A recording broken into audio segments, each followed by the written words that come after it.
So I'm going to create a visual from the papers that I've read. Miss Brown, you and the Turners live in the same community. Yes, ma'am. And are these your two boys? Yes. How old are you? 11. And you? 9. What's your name? Lamont. And the boys play, and they play in the street in front of your house, and sometimes they sort of spill over into your yard. Based upon what I'm reading here, you've found that annoying because in addition to playing in front of your yard, sometimes they deposit trash there. You know, they'll eat an ice cream or a candy and with the wrapper ends up where you are. Anyway, at some point, the boys were playing basketball, and Lamont left his basketball in your yard. Yes, ma'am. You had had enough. You took the basketball and you took it inside. Yes. You were pulling out in your car. Was that the next day or the same day? Well, can I? No. Next Okay. day or the same day? It was several days. Several days later.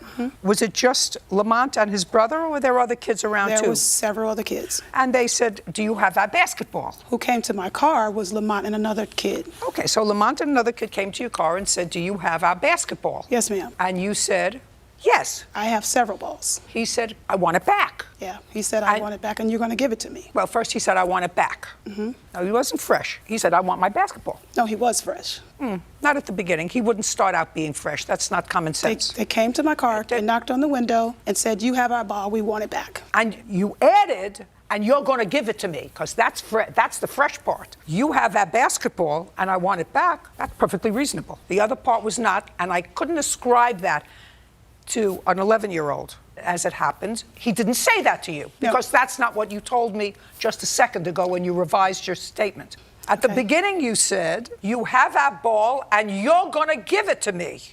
And that's different from the second statement. Okay. Then you say, at some point during that exchange, he kicked your car. That's why we're here. Okay. About the kick to your car. You, up here.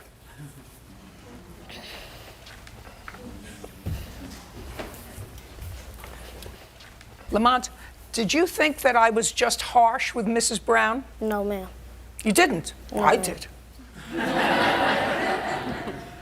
So, after she took the basketball inside, who told you she had the basketball? She did, because when she was coming down the street, we said... In the car? Yeah. She was in the car. She said, get out the street. And we wasn't even in the street. We was up in the driveway. And then we walked up to the car and we said, can we get our ball back? Just a second. I want you to tell me exactly what you said to her and what she said to you. I said, can I get my ball back? And she said, no. And then I was like, I'm going to get my daddy. And she said, excuse my language, can I say exactly what she said? She said, go get your daddy. So, did that make you angry? Yes. Did you kick her car? No, ma'am. Who kicked her car? No one. Somebody kicked her car. I believe what you said to me so far, but she's going to show me pictures of her car. You're a little boy, you can't do that much damage. So really, she cursed. Yes. And what did you do when she cursed? Nothing. Nothing? No. I went to go get my daddy. Okay, go sit down.